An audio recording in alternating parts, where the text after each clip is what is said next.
త్రోవ ప్రక్కన విత్తబడిన వాడు అంటే ఎవరంటే వాక్యం వింటారంట కానీ దాన్ని ఏం చేయరు, గ్రహించరు. వాక్యం వింటారు కానీ దానిని గ్రహించరు. గ్రహింపు అంటే ఏమిటి? గ్రహింపు అంటే ఎందుకు ఇలా జరిగింది, ఎందుకు ఇలాగున, ఎందుకు ఈ రీతిగా పరిస్థితులు, లేదా ఎందుకు ఇలాగున మనం జీవిస్తున్నాం, ఎందుకని మన జీవితంలో ఇటువంటి పరిస్థితులు ఎదుర్కొంటున్నాం. ఈరోజు దేవుడు మనతో మాట్లాడాడు. నా గురించి ప్రభు ఏం మాట్లాడుతున్నాడు, నాకేం తెలియజేస్తున్నాడు. ఒక గ్రహింపుతో కూడినటువంటి చాలా విషయాలు చాలా మంది గ్రహిస్తారు. ఎలా అంటే ఎవరైనా ఇండైరెక్ట్గా మాట్లాడినప్పుడు ఆ విషయాన్ని గ్రహిస్తారు. ఎందుకు మాట్లాడారో నాకు తెలుసు అని అంటాం.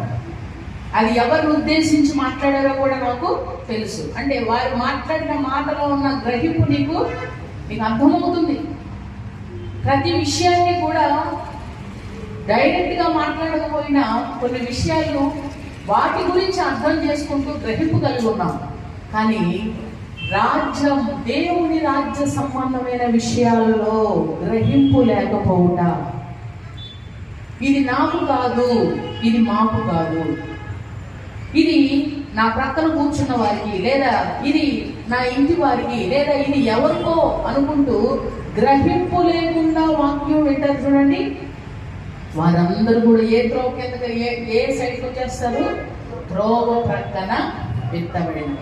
ఈ త్రోవ ప్రక్కన విత్తబడినటువంటి వ్యక్తి, త్రోవ ప్రక్కన ఉండేటువంటి వ్యక్తిలో లోపల ఏమి లేదు, దేవుని వాక్యము లేదు, దేవుని యొక్క వాక్యం అతనిలో లేదు. దేవుని మాట్లాడే ఏ మాట కూడా అతని హృదయంలోనికి వెళ్ళదు. ఎందుకంటే ఏ విధమైన గ్రహింపు లేని వారిగా ఉంటారు. చిన్నపిల్లలకి మనం చెప్పేటువంటి వాక్యాలు వాళ్ళకి ఏది కూడా లోపలికి వెళ్ళవు. మధ్యలో చెప్పే కొన్ని ఉపమానాలు వారి మనసులోకి వెళ్తాయి. ఆ విషయాలు మాత్రమే వారు గ్రహించగలుగుతారు, కానీ మిగతా విషయాలు వారు గ్రహించలేరు. వారి సామర్థ్యం అంతే.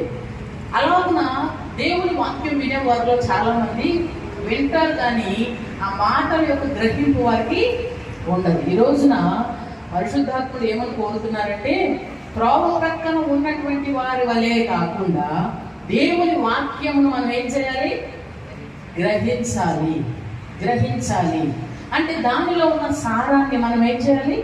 తీసుకోవాలి.